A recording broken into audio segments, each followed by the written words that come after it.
Well, hello there, and welcome to February's FrankieSense and More. I'm here with my co-host Brent Marchant, and of course, I'm Frankie Picasso, and we are very happy to be here with you today. We have a special show because not only are we going to talk about a few movies from February, but we're also going to have Brent's famous Oscar predictions. Hey All right. everybody. So we've got a few new movies to talk about. Most of which are I should say all of which are available pretty much for streaming. So let's get started. First one is Girls Will Be Girls, which is a interesting coming of age story from India that focuses on the girls who attend a private school where they're learning how to wrestle with both the urges that come with coming of age, as well as trying to conform to the expected standards for proper young girls. In this case, the young girl the movie primarily focuses on is facing both of these challenges under the auspices of a fairly interesting mother. Yeah, to say the least. uh, who is really, pushing her to be a good girl in so many ways. Um, and yet mom is not such a good girl. um, Especially by the fact that she seems to be chasing her daughter's boyfriend, not, openly, but certainly by lots of strong implications. So you have this dynamic going on where mother and daughter are sort of competing for the same guy. Not unusual. And, yeah, that's true. That's true. Not unusual. There's always a Um, competition a lot of times. but it's definitely very challenging for the daughter because she's saying, well, wait a second, you want me to be this one way, and yet you're doing something else yourself. Isn't that a little bit hypocritical? Yeah. She's also faced with a number of the other challenges that young girls in India are faced with in terms of being traditional, but at the same time trying to develop their own um, sense of independence and set the direction for their lives. So it's a very confusing time in many ways. But at the same time, um, she's strong enough to know I'm not going to let this hold me back either. She's going to allow herself to grow and develop, even if it's not necessarily, widely known or being broadcast to a lot of other people, most notably her mother. Although with mom's doings, she reaches a point also where she gets kind of tired of it. So you have further drama kind of developing between the two of them. And caught in the middle is the boyfriend Yeah. who, could kind of swing both ways depending upon, whichever woman is showing him the most attention at the moment. Yeah, Um, it's interesting. I went to a girls' private boarding school, so I understand and it was very much like an English boarding school, the way it was set up. She became head prefect, which yeah, was the first time a girl had been head prefect, which really meant she was the standard for the school. She had to uphold, it's like being valedictorian every day, yeah, exactly. she had to uphold all the morals and standards of the school and tell everybody, get your nail polish off, get your hem down, don't do this, don't do that. And yet she needed to experience her own growth. That's true. That's true. It's a very interesting little film. This And it actually was in last English week, for an Indian film, very yeah, unusual. yeah, No and subtitles. it was last weekend. It received a very important honor. It was won the award at the Independent Spirit Awards for the John Cassavetes Award, which is presented to a film made for under $1 million. And Wow. yeah, from the way this movie looks, you'd never guess that it was made on that small of a budget. Yeah. Um, And the other interesting thing about this movie, because I have worked with young girls from India for the past 3 years, the attitude of the adult, it is not unusual. Even when I've talked to 21 and 22 and 23-year-olds about dating. Oh, we're not allowed to date. They're not allowed to date. I yeah, mean, there really is um, a standard set on them for until marriage and perfection and all of that stuff that goes along with it, with misogyny and really just being brought up in in a country that is ruled by men. Yep. Yeah. But this is definitely worth a view. It's available for streaming. Like I say, it won the John Cassavetes Award at the Independent Spirit Awards, and also the actress who played the mother, Connie Kuzrudi, she was nominated for Best Supporting Performance in that same competition. She didn't win, but Nomination is good as a win. but the nomination was definitely a feather in her hat and in the film's hat as well, because uh, this is the kind of picture that a lot of times would be completely overlooked. Yeah, for sure. But the people involved in that particular competition recognized the quality that went into making this one, and that's good to see. I mean, you know, a lot of small films so often get completely overlooked, and yet this one got its recognition, and because of that, it's in general distribution now. So, I you think it know, helped to be in English too, because a lot yeah, of times, I mean, we have a lot of movies here that are in Punjabi and Urdu and whatever, but they're ignored by the white audience because they don't want to read subtitles or they don't understand the language. yeah. So this helped a lot, I think, for them to be recognized and noticed anyway, I would think. So I really enjoyed this one. I'm gonna give it 3.5 stars. Yeah, I'd give it a three and a half myself. Okay, there we Okay. go. So next we have a very challenging watch. This is available on Apple TV. It's a documentary called Bread and Roses, and it's a film that focuses on the role that women played as um, putting up defenses against the Taliban after it resumed control in Afghanistan. Women who absolutely refused to back down in light of what was happening, uh, and in spite of what consequences they faced for doing so. Yeah. It's interesting the way this film is put together and the fact that it's done entirely from the perspective of the women, and it's in their own native language as well. You don't have any, you know, talking heads or people pontificating about different things in the course of the film, which is, in my opinion, it's kind of a dual-edged sword. I think it would have helped maybe occasionally to have a little bit more backstory and um, background about exactly everything that was happening here. Yeah. Yeah. I Um, agree. you know, relying strictly on the footage of the women themselves. Like I say, it's a very bold step on the director's part to have made it that way. But I think a little bit more context would have strengthened the content to In some make it ways, it reminded me just, of Nazrin when, the film of the yes, Iraqi lawyer made in-house in the country. People were taking film and sending it out to the directors and the filmmakers. Here, it seemed like the women were doing their own filming. And I don't yes, know who it went to exactly or what country or if it was done in the country itself in Afghanistan or not. But there was an element for me missing in this film.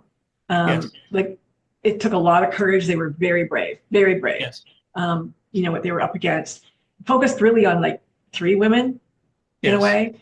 Um, and partially like when the women were in the dentist, I think she's a dentist office, and she's saying, be quiet, they're gonna get us. Like, I'm gonna help you, but you have to be quiet. And they're like, like they almost didn't, the general population almost didn't, feel that need that these women, how brave they were, like to be doing what they were yes, doing and still treating them. The Taliban had, ripped down the signs of this women at this point were not allowed to speak or not allowed to work anymore, not allowed to be educated anymore, not allowed to gather in groups anymore.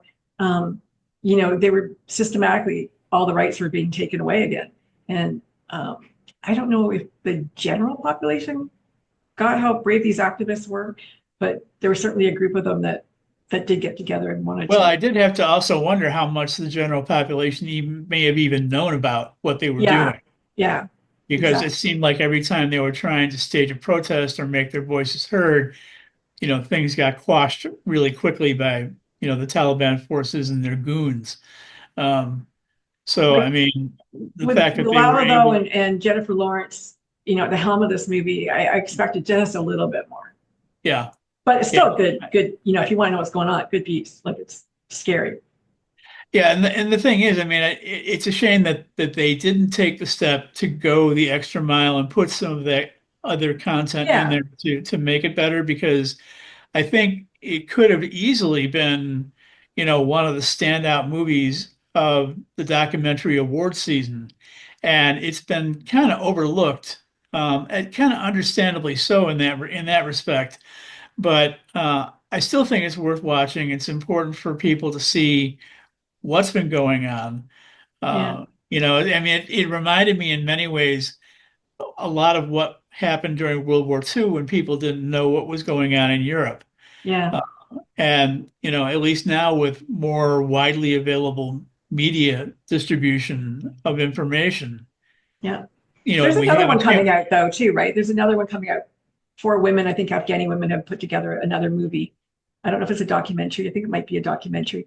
But yeah, I mean, if Jennifer Lawrence and Malala had got together and just said, you know what, we wanted to make this movie because even their voices would have Yeah, carried it into a wider exactly. distribution. Yeah, for sure. Yeah, I agree.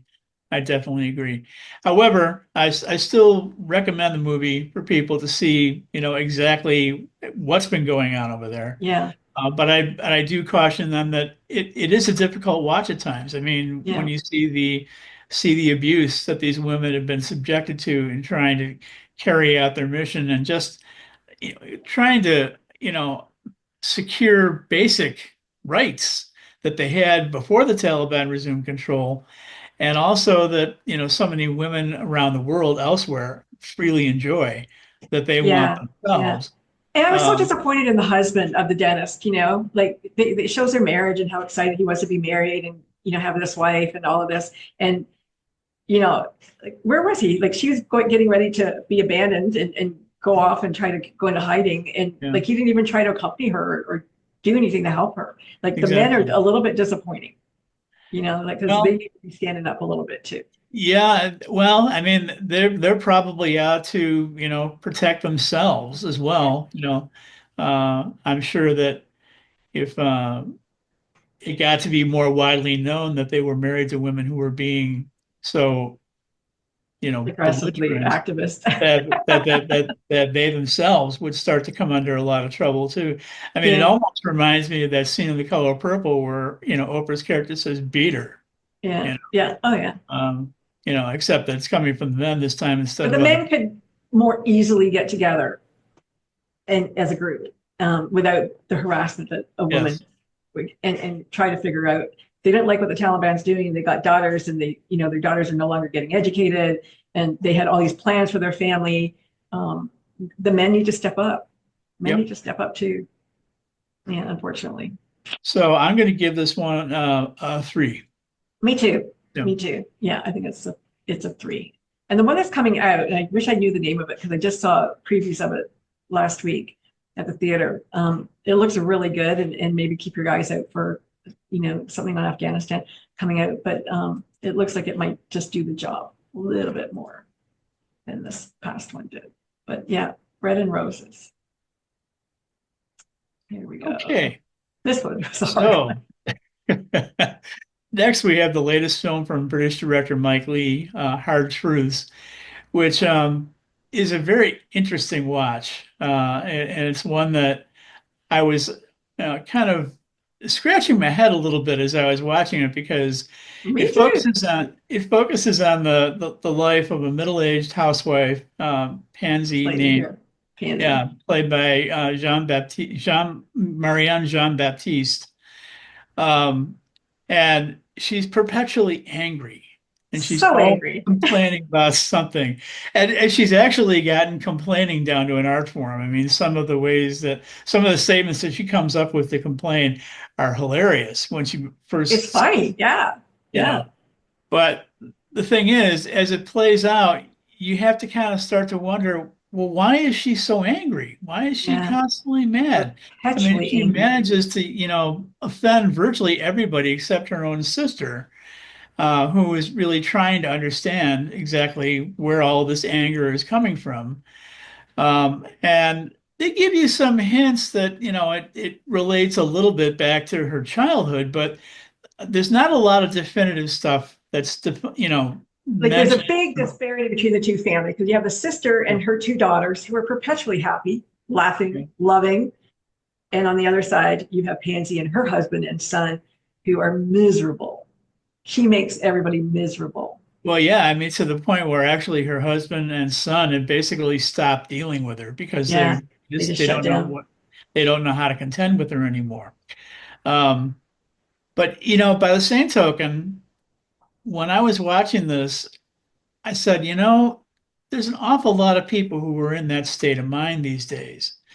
And a lot of the frustrations of day-to-day living and maybe leftover baggage from when they were younger, that combination is just never really effectively dealt with, and it wells up and it finally reaches the point where it starts to come out in this very exaggerated form. Yeah. It Not doesn't give her only license. So to, look at the cashier and go, what's that look on your face? Take that look off your face. Why do you have that face on? And then, just like everybody, nobody is exempt from her anger yeah. and retribution and just, ah, Well, it's, it's a shame that she never finds a way yeah, to deal with what she's been going through. And there's also several points in the film where you begin to see that this may very well be starting to affect her mental health as well, yeah, because some of the things that she starts to do become a little bit bizarre. Um, but it's a shame because I think like I say, I think there's an awful lot of people who are going through this right now. I mean, I know myself, I certainly had my days where I could certainly relate to what she was going through. Um, where, maintaining composure gets to be a yeah, challenge, I yeah, mean, to stay calm. yeah. But, But reason sometimes takes over. You go, you know what? It's not that person's fault. I'm dealing with my own yeah, shit. And it almost seemed like her mental health was starting to, was it agoraphobia? She tried to go outside. She's afraid of bugs. She's afraid of the flowers. She's afraid of, different stuff were yeah. triggers for her too, right? Um, but in the end, Brent, I have to say, what was the point? The ending was disappointing to me. I think one of the things I think the movie was trying to say was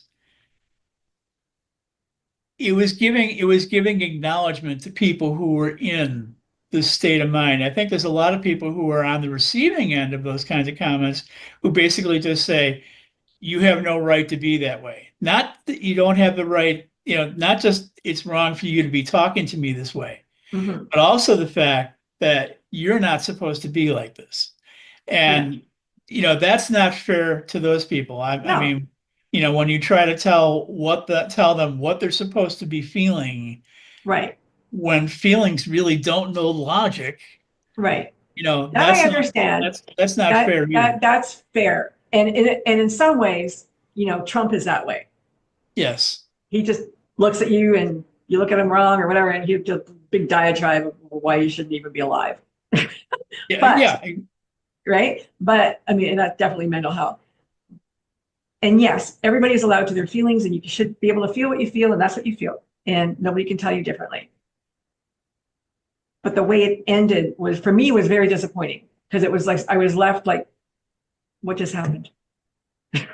Well, Because I wanted some resolution. Either she's going to kill herself, or she's going to make up with her husband, or leave her husband, or just so many unanswered questions that and it felt like you made me watch all this, and I don't know anything different. Well, I think that actually may have been the point of the film, is the fact that a lot of times everybody seems to think that these things can be resolved, and sometimes they just don't, or they can't be. And the people who are going through that are left to continue to have to keep going through it. And that's that is a hard truth Yeah, in the every sense of the word. Um, so it's something that I think it's trying to give those people some form of recognition for what they're going through.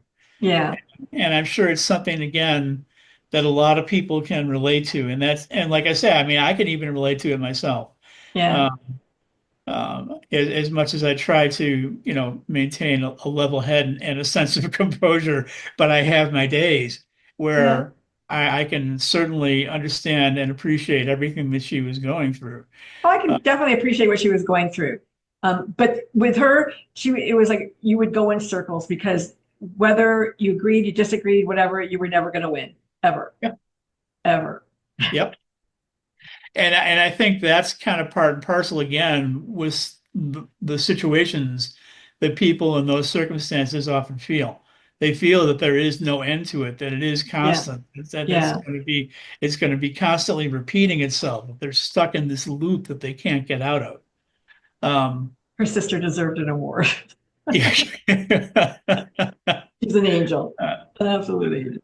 the director of this film, Mike Lee, has a history of making films about people who have challenges, not exactly like pansies, but are very similar, in terms of having to find ways to cope. And it's a, kind of giving recognition to the downtrodden, the emotionally downtrodden of society. And Well, there was a hard truth what she said to her sister about her son. She goes, he never had a chance. yeah, Because her son, 22-year-old son, was browbeaten. He was done. He couldn't even get a job or think about it or anything. He just had there was no point for him to have ambition because his mother would just browbeat him to death. yeah. And the father looked at him like, you know what, you're a waste of space, almost. And like you feel very sorry for him. And the cousins wanted to help him. They did.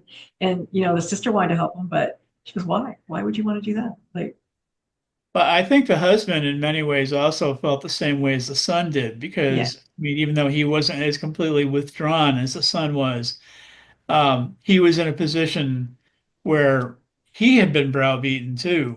yeah, It's like no matter what he did, nothing was good enough for the way he was, trying to handle his wife. yeah. So, um, the thing that I really loved about this movie was the performance of Pansy Oh God, yeah. She by deserves an award. Marianne Jean-Baptiste. I am so disappointed that she has pretty much been largely overlooked throughout award season. She did get a couple of nominations, but not nearly the amount of recognition Oh that she man, that was a deserves tough for the role. part. She deserves something for that for sure. 100%. I mean, I thought, I had to wonder like how she would feel at the end of a shooting day after oh, having to be like oh, that all day long. yeah, yeah, yeah. And you wonder, like, when she was laughing there, like such a relief, probably that one scene for her. But yeah, nothing from the BAFTAs, or was a nomination from the BAFTA that she, Um, no, I don't believe she was for the BAFTA. She was for the Independent Spirit Awards and for the Critics' Choice Awards. Um, a lot of people were really disappointed that she didn't get an Oscar nomination for it. I think she should have, yeah, me but too. you know, Yeah. I mean, when you're watching it, you're going, oh my God, that's amazing. Yeah, yeah. like as you know, hard as it is to watch because this woman is like brutal to everybody. You're going, that's an amazing actor. One other award that this film did receive from the National Board of Review, it did win the award for best screenplay. And I was thinking when I read that what might have prompted that, but then I realized how creative some of the insults Mm. were. And that was, in my opinion, really good writing. I mean, The checkout yeah. line was brilliant. Oh, yes, yes, absolutely. So That's this one is it's still playing in theaters a little bit. I think it's going to be coming yeah. to streaming pretty soon too. Um, but I definitely recommend it as long as you're not going to be too easily offended, shall we Yeah, yeah. say? I've got that. Is it PPTV? Or yeah, I think that's what they call it. But it's on there. Like all the new movies that are still playing in the theaters are on this channel for Okay. whatever reason. So I got to watch it there, and I didn't have to pay for it. But it's interesting what comes on there, and what doesn't, and it's still in the theaters. But yeah, there's a lot of stuff that Brent and I have watched independently that we can't see from one another because it's not playing in his area or my area or whatever, which is interesting because it's almost like the movies are the distribution is being is being carefully targeted or whatever, so that I don't know what it is, but it's like you're not getting stuff that you should be getting, I think, and vice versa. Well, And that's definitely true. there's Yeah. something in the distribution because it's like, wow, like why aren't these good movies? Good movies are going to one theater in a city of over 8 million people. There's one theater playing that one movie. Yep. It boggles the mind. And then you've got a whole bunch of junk, just tons of junk playing at these other theaters. I don't get it. Well, I think a lot of it comes down to, money. I mean, I think a lot of distributors are under the impression that, a movie like this, little independent film, is not going to attract a big audience. But some piece of dumb animation or some action adventure film is going to get a lot of people coming into the theater. So, they'll flood the market with it and hope for the best. Although it was interesting in 2024 how a number of supposed blockbuster hopes fell flat, Yeah. you know. And I think maybe part of it is that people are getting bored with it. They're getting tired of it. They want something more. They want something Yeah. new. You want something to think about a Um, little bit. I don't know if necessarily a movie like this is going to be everybody's cup of tea, No, but but it it could be shows, offered. I think it shows that, there are options, there are other possibilities. Um, and, one of the things that it's really important to bear in mind too is that a lot of people who have complained about some of the award shows like the Oscars, they've started tuning out because they say, I've never seen the movie, I've never heard of it. Right. And it's a shame because why aren't they hearing about it? Why aren't they getting a chance to go see it? Right. You know, Exactly. That's my point. Like but instead of putting, 10 of the one theater, one movie in a theater, 10 different theaters, yeah, spread it around a little bit. And I'm not so even talking about these small independents. There's some big movies that came out that were that's not showing. true. Yeah, that's true. I mean, there are a lot of films that um, came and went from theaters very quickly, even though they Yeah. were big items supposedly. So just to wrap that one up, I want to give Hard Truths 3.5 stars. So Okay. okay. I'll agree with that So on the acting. now, even though the first three movies we talked about today have had some challenging themes, this is a movie that helps to make up for it in so many ways, and that's the animated film Flow from Latvia. It's the second feature from a little-known director, and this is absolutely charming and adorable. It is. I'm so glad to see that animation in 2024 starting moving in some new directions. I mean, with movies like The Wild Robot and then this one, trying to offer more than just silly sight gags and dumb humor and things like that. Yeah. Lowe tells the story of a world in which a deluge takes place, in which the world of man is essentially wiped out, and the only ones left are the animals. And they're having to figure out new ways to cope for themselves. But the experiences that all the different animals in this movie have, you got a black cat, a Labrador retriever, a capybara, a secretary bird, and a meerkat. Um, the lessons that they need to learn to be able to survive and to get along with one another and to cooperate are very fable-like and present very important messages for us to be learning. And it's done in a way that's not preachy. It's done in a way that's warm and funny and enjoyable. Um, and even though I found the movie took a little bit of time to kind of find its footing at the beginning, the further it went on, the more and more deeply that I fell in love with this picture. Yeah. It And was and bear in mind, there's no dialogue. The animals speak in their yes, own voice, yes. which is brilliant. Absolutely brilliant. Yeah, the filmmakers were adamant about using only animal sounds for the characters themselves, and they did that for each of the creatures across the board. Except I understand they had a little trouble with the capybara. That they actually tried using a capybara's voice and it didn't sound right, so they ended up substituting it with a baby camel. Um, but you would never know. I mean, how many people really know what a Yeah. capybara sounds like anyways? Yeah. exactly. The Exactly. animation is beautiful. It The is. scenes in it are just so touching and sweet and insightful. Uh, the background score is wonderful. I absolutely loved this movie. I didn't think I was going to. It played in theaters here briefly, and everybody raved about it. It I don't know, it just didn't speak to me initially. But when it came to streaming, I thought, well, okay, I'll give it a shot. And I couldn't get enough of it when I was Yeah. watching. There, what one critic said something about, just when you think there's nothing new, this is a stunningly creative and Yes. new experience to see in the art of animation and just in movies in general, really. And it is Yeah. totally. Well, it's received a lot of recognition so far. It's gotten several awards. It's gotten a lot more nominations. It's up for best animated feature at the Oscars. Um, and interestingly enough, it's even done some in some of the awards competitions. It's even crossed over into not just the animated category, but also the best international film category, where you have an animated film competing against live action pictures, which is something you almost never see. Yeah, yeah. Wow. I mean, that gives you an idea of just how much of an impact this has had on critics and moviegoers and so forth. On top of that, um, like I say, this is this is only the second film from this particular director, second feature film. And it's a Latvian production. I mean, Latvia is not exactly known for being a Hub. hotbed of you know, of cinema of Yeah, cinematic achievement.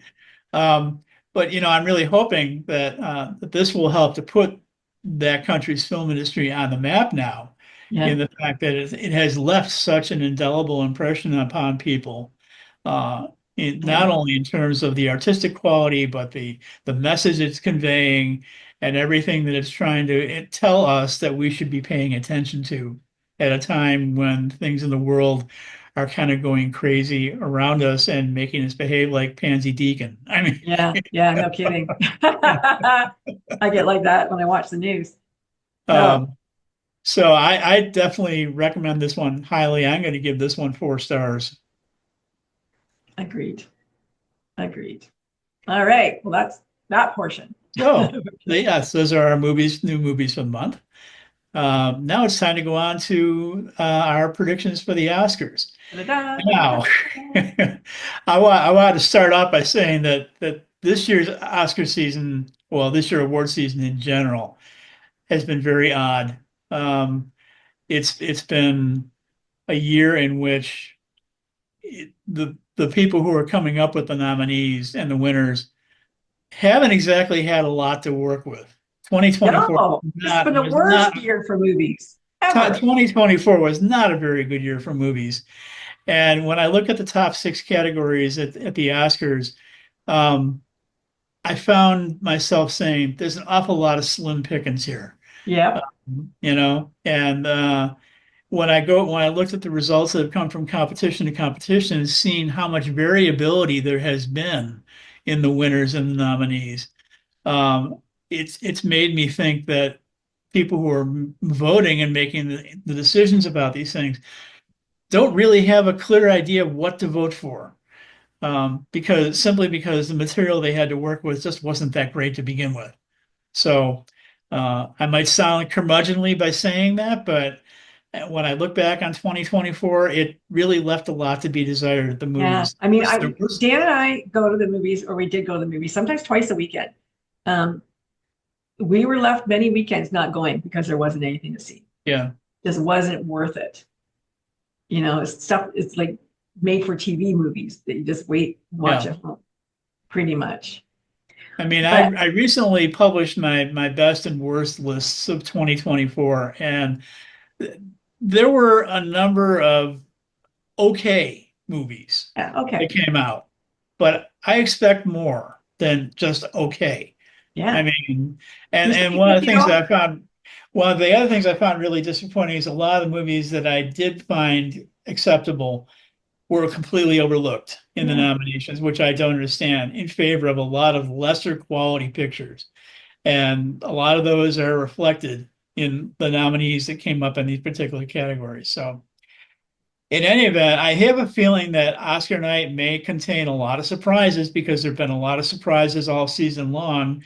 And that in itself has made handicapping this more of a challenge than usual. So I figured we'd probably start with the easy ones and then gradually get a little more complicated because they involve a little more discussion. So Yeah. uh, Okay. so so let's start with Best Supporting Actor. I loved Yura Borisov in Honora. I actually loved Honora. You know what? Honora, at first, for the first couple minutes of it, you're going, oh my God. It was hilarious. It was funny. We fell in love with this Mikey Madison and this character in this show, in this movie. There was something really just so sweet about it, even though it looks like it's, not. But he was amazing. I loved him in this. I thought he was great. I did. I honestly was kind of underwhelmed by Honora. I didn't think the movie was particularly original. And to me, that's one of the worst cardinal sins a movie can, commit by being predictable and unoriginal. Um, but What was beautiful about Honora, though, was Honora herself, because you've got this girl who's a stripper in this seedy underworld of but she was so sweet about it all. Can I get you this? Can I do that for you? Like she was just so like it looked like she was bringing you a hamburger and malted milk or something. Like there was just something very sweet about her nature, given the work that she was doing and how you could very easily get, what's the word I'm looking for? Just sucked into that, into the world of. well, but isn't that what the stripper or the lap dancer is supposed to do to attract a big No, in their no, no, client? no, no. There was just something about her persona that was just very, very sweet, like very sweet. She wasn't hardened or by any of it. She was just very sweet. She wasn't being sexy. She was being sweet. And there was a difference. And I think that that's what the charming nature of this movie was that, except when, she's fighting them off, but that's understandable too. Right. But I really liked it. I don't know. There's something, watch it again. It could be your mood. Who knows? It's a mood you're in. Yeah. But I loved it. And I thought Yura was really, really good. Well, based on the five nominees in this particular category, this is probably the easiest one to call. If I hear any name other than Kieran Culkin on Oscar night, I would be shocked. He has won everything throughout award season, and justifiably so. I thought his performance in A Real Pain was really outstanding. I thought There's Kieran was doing Kieran. sorry. To me, it was like Kieran's just doing Kieran. Well, yeah, but he made it work. I mean, that was the important thing, Yeah. I mean, there are two other really strong, really good performances in this particular category: Guy Pearce in The I Brutalist, thought Guy Pearce was really good in The Brutalist. and Jeremy Strong in The Apprentice. Those three they're outstanding nominations. I kind of thought that Yura was kind of forgettable, and I thought Edward Norton was miscast. Edward Norton is. I have a hard time picturing him playing a nice guy, which is what he really? plays. Oh, yeah. He's usually plays wise asses and creeps. Yeah. He did a good job at it, though. I thought he did good. I thought he was certainly, he did a capable job, but Yeah. in terms of you know, uh, award worthy, nomination worthy, See, Europe is again was very sweet. He's muscle. He was all of this stuff that you think he's supposed to be. But he was really he really fell in love with Honora, and he wanted to be kind to her and help her. And she every moment she's like, get away. Yeah. But he was still consistently sweet to her and understood her in a way that, maybe other people wouldn't have understood. So that's what I liked about his character. the if it had been up to me, I would have taken him and I would have taken Norton out of the nominations list. There's a Yeah. few other people I would have liked to have seen instead. I really was surprised that John Lithgow and Stanley Tucci from Conclave were completely overlooked. I thought Yeah. both of them were worthy of it. I Yeah. also thought that Clarence Macklin from Sing Sing was Yes. worthy of a nomination. Yes. And even though it was a very small and uncredited part, Jesse Plemons in Civil War Yes. would Yes. really, he really creeped me out.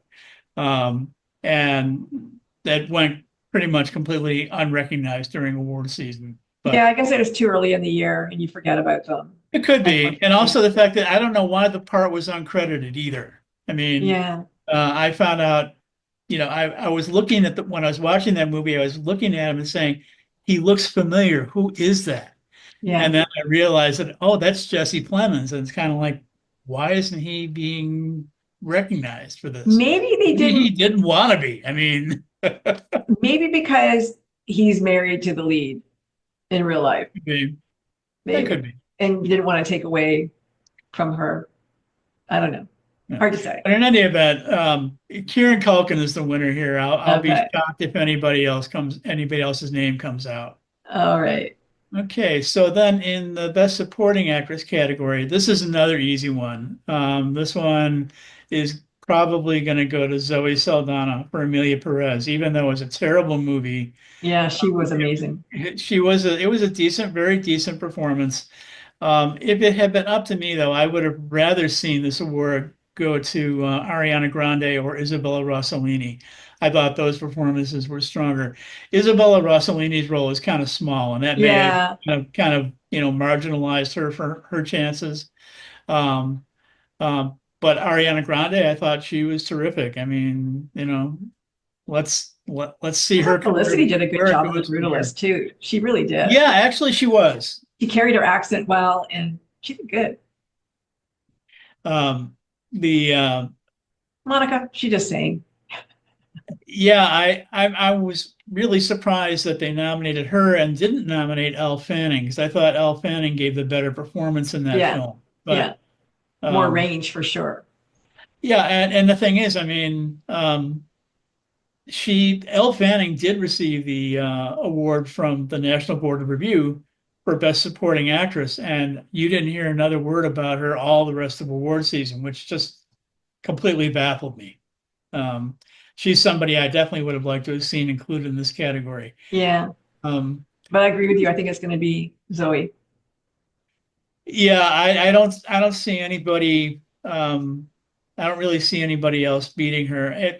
Not to mention the fact that with the way things have gone in recent weeks, this could very well be the only Oscar that Amelia Perez wins. Yeah. And what's Um, really uh, weird, I mean, because everything was going to be Wicked, Wicked, Wicked, Wicked. Like when Wicked came out, man, they were supposed to like clean up. But I don't know the exact cause behind that, but I sense that there's been a lot of very quiet sniping going mm, on in Hollywood because everybody thought that, oh, Wicked, they're going to win everything, sort of yeah. like a bunch of, junior high school mean girls. Yeah. And I really didn't understand that because it was so well done. And, why are you going to try and knock down something that is well done? Maybe Is that because it wasn't finished. There's still part two. Well, I Maybe. agree. That is one thing that it did have going against, and that's something that a lot of Hollywood movies have going against them these days when they take them and split them into two parts. I mean, that happened a couple years ago with the most recent Mission Impossible movie, which Yeah. we're probably going to get part two this year. But I mean, when I watched the first part, it didn't need to be as long as it was. And it made me think, okay, why are you doing this in two parts for any reason other than just trying to milk the box office? You Yeah. know, um, so I don't believe that was the reasoning behind why they split Wicked into two parts, mainly because the director had said if we had tried to do it all in one movie, we would have had to chop so much that Yeah. it would have lost a lot of the character, and I can appreciate that. Yeah. But Still in all, yes, I do agree that splitting a movie into two parts like this is something that works against projects that do that. So, Yeah. um, All right. So we're in agreement. Zoe. yep. Okay. Best. Okay, now best actor. This is where we start to get a little more tricky in terms of trying to figure out who's going to be the winner. Um, right now, I would say it's probably a two-horse race between Adrian Brody and Timothy Chalamet. Um, And yet Ralph Fiennes won the SAG. no, he didn't. Oh, I thought he He, did. no, I thought Conclave he was did. he was part of the Oh, the he was group. the That's right. ensemble. Yeah, the That's right. ensemble did. But Timothy Chalamet won the SAG award for individual performance. Now, I admit that Chalamet did a commendable job doing all the song performances and so forth. Yeah. Uh, but in terms of the range required for performing a role, I really think you have to give it to Adrian Oh Brody my for that. God, yeah. That was like I incredible. mean, um, now Adrian Brody has ridden pretty high throughout awards season up until the SAG Awards, which a lot of times that can be a turning point when it comes to announcing the Oscars. Then again, sometimes it also is a competition in which you have, I guess, what you would probably call a hiccup, where somebody gets recognized who hasn't been recognized elsewhere and won't be recognized anywhere else. Mhm. So this is, I'm going to give it to Adrian Brody conditionally. Well, 'Cause I'm giving it to him 100%. Like carrying the I accent across, all of it was brilliant. The highs and lows of his perform, like of his emotions and all of that. And I just wanted to say, if people haven't seen The Brutalist, maybe because it was in the theater, it is on. Like I got to watch it on TV, which was nice because I could watch an hour and a half, go away, come back, watch the rest of it. It's 3 hours over.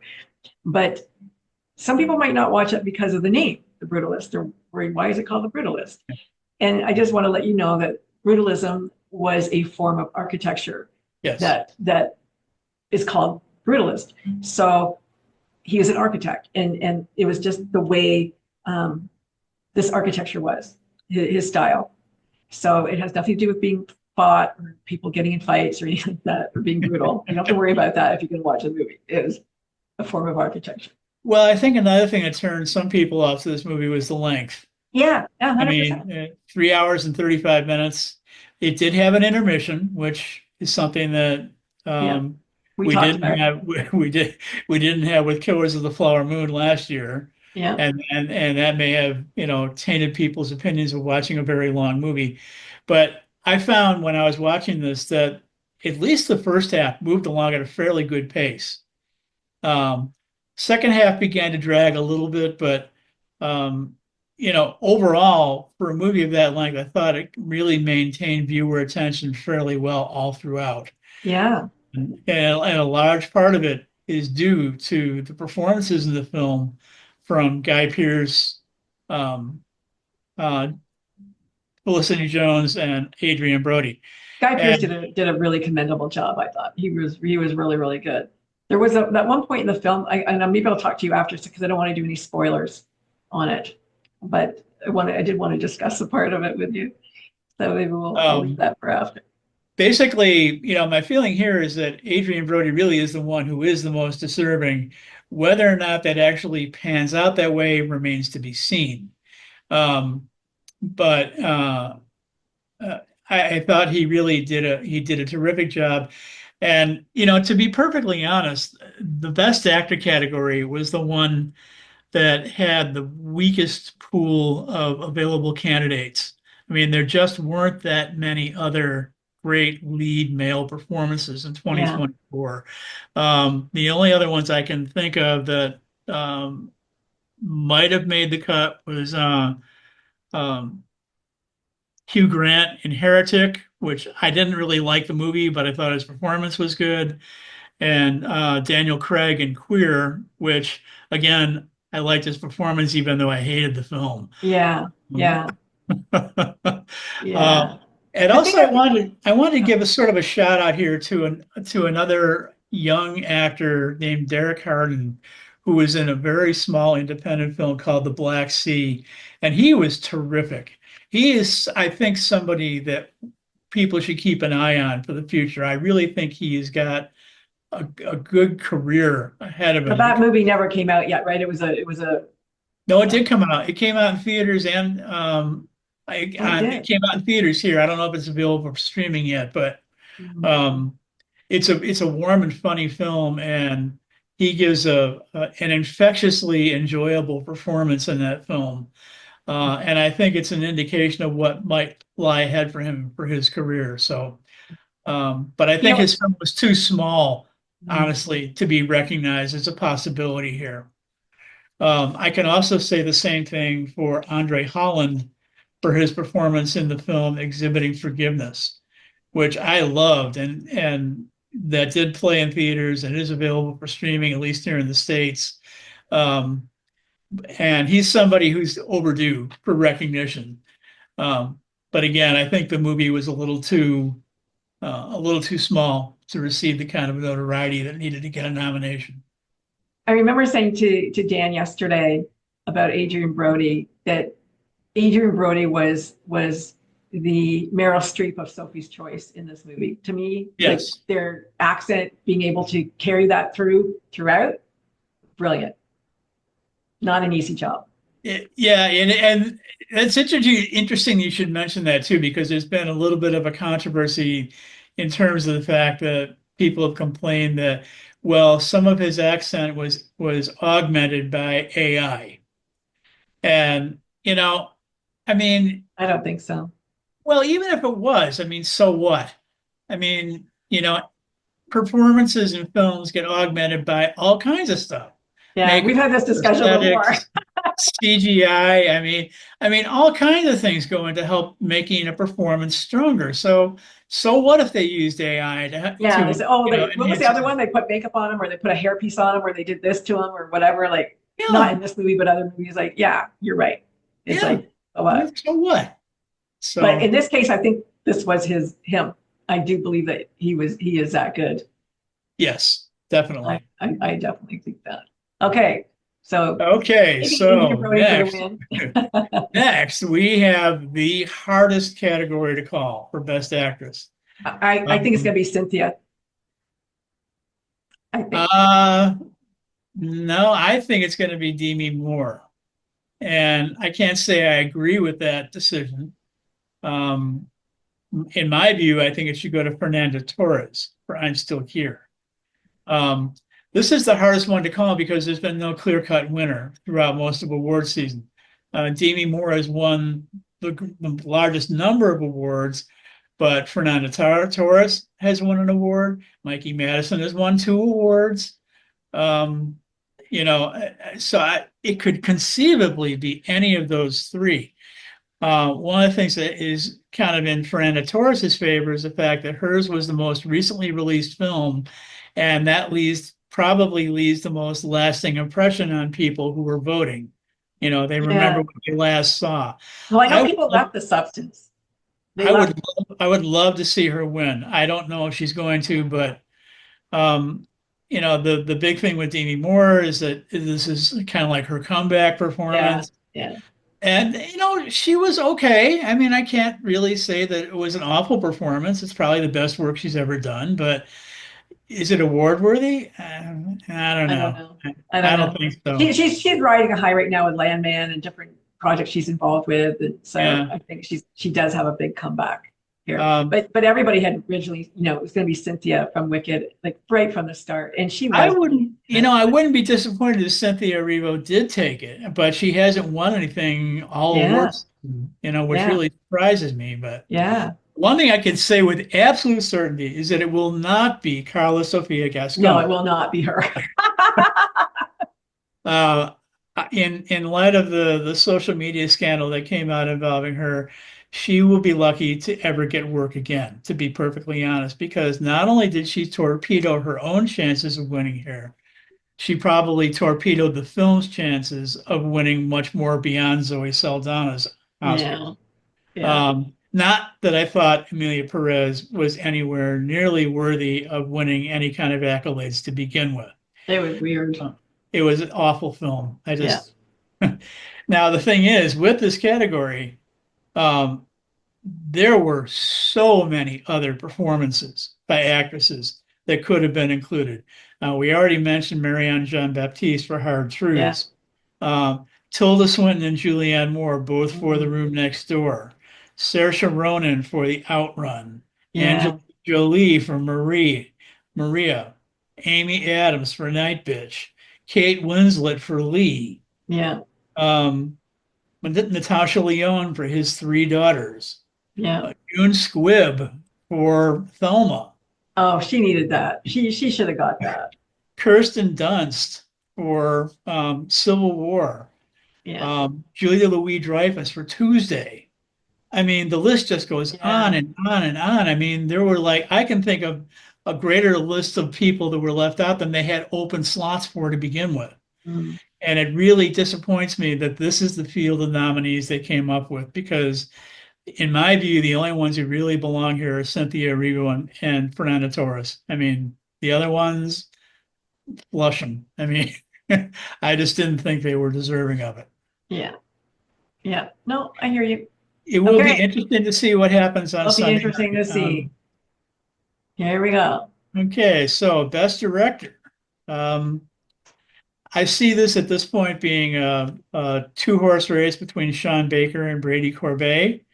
The question there seems to be what kind of film do the Oscars voters want to celebrate? Hollywood loves epics. And in that regard, I have to give the edge to Brady Corbet for The Brutalist because that certainly qualifies more along the lines of being an epic than a Nora does. Yeah, And and it was beautifully put together. I mean, I yeah, don't know. I thought it was a really interesting way to do it. There's a lot of interesting things in it. It wasn't just, A to B to C to D, right? It was yeah. interesting. Yeah. Um, Now there were some other people who I thought could have and should have been maybe recognized here instead of some of the other people there. Certainly Coralie Fargat, Jacques Audiard, those two they could have left out. I wouldn't have been disappointed.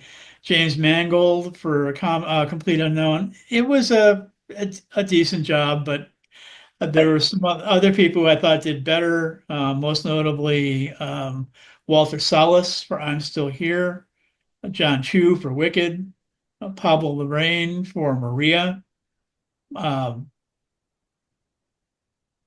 Ali Abbasi for The Apprentice.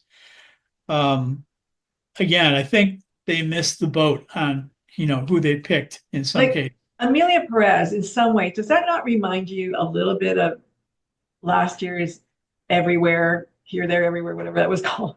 Do you know what I mean? It was like No, weird I like like that. that. I like that a lot more than I like this. No, but there's that we're so different that we're amazing kind of thing. I don't know. It was just, to me, there was like that element of it was just both of them I thought were strange. When I was watching Amelia Perez, I was saying to myself, what possessed them to put these incredibly diverse elements together into one film?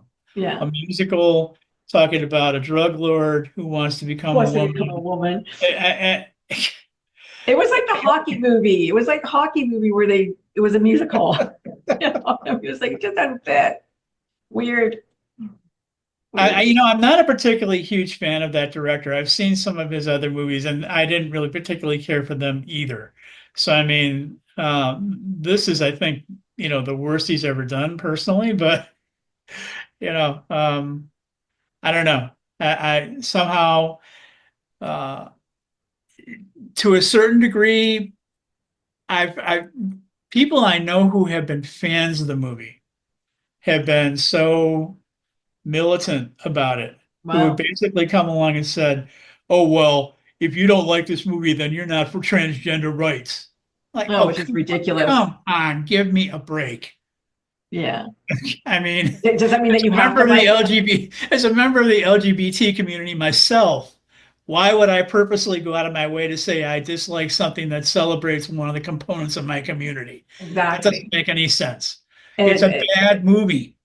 that line of thinking is that you just have to like it because it is, and that's not right. That's not right. You Well, don't.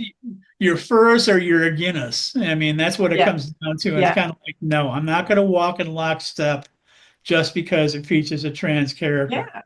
Yeah. I'm sorry, but If they're good, they're good. If they're not, they're not, yeah. and that's the end of it. Like, okay. Wow. Okay, so now for Best Picture, um, this lineup of films, I would have only kept three of the nominees. Hmm. I would have kept Wicked, I'm Still Here, and The Brutalist. I would have ditched all the others.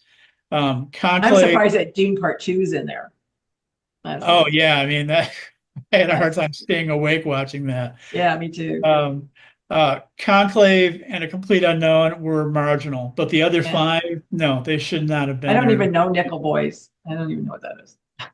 It's a movie that talks about the experience, a fictional version of the story of two boys who experienced life in a reform school in the Oh, South at the time of the civil rights movement. Um, oh it, yeah, yeah, yeah, yeah, yeah. Coming back to me. yeah, Yeah. from what I understand, I mean, and it's the book was an intriguing story. The way the movie was made, it was like done as a student film art project. I mean, Uh, I yeah, watched this and said, what's the point in, yeah, in the way they filmed this? But yeah. um, in any case, even though the three movies that I mentioned are the ones that I would keep, as far as what's in the running here, I think it's a two-horse race at this point between The Brutalist and Conclave. Um, I did like Conclave. I'm going to admit, I thought Conclave was a really good movie. I'm surprised that the substance would be in there only because, you know what? Can you have a great best picture if people walk out? I don't know. Like, well, the thing with Conclave is that I felt it had everything going for it except the story. I thought the production design, the costumes, the performances, the music, cinematography, all of that was great.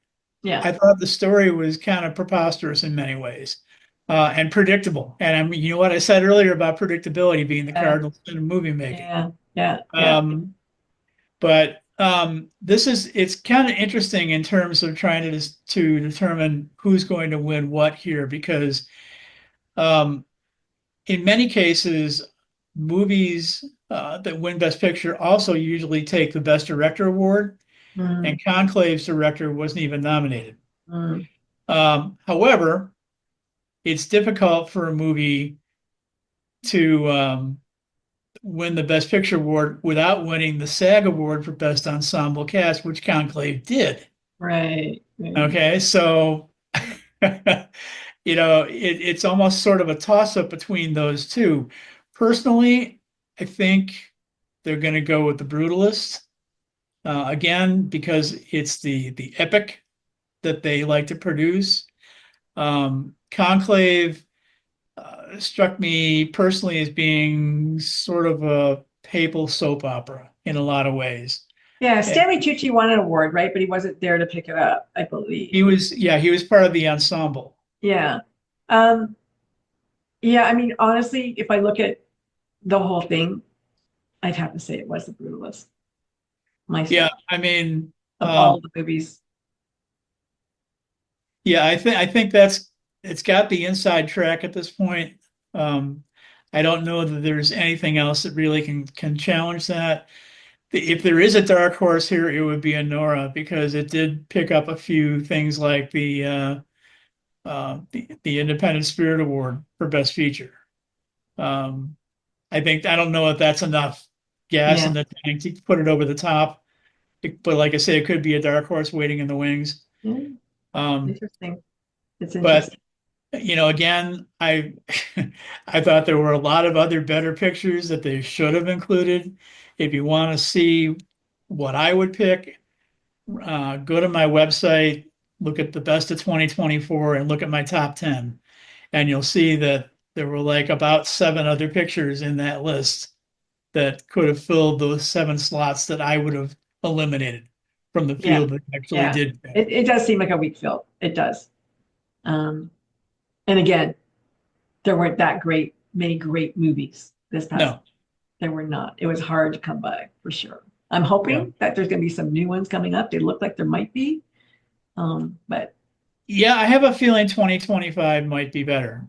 And it's kind of a shame also in the fact that it's coming on the heels of 2023, which did have a fair number of good pictures that came out.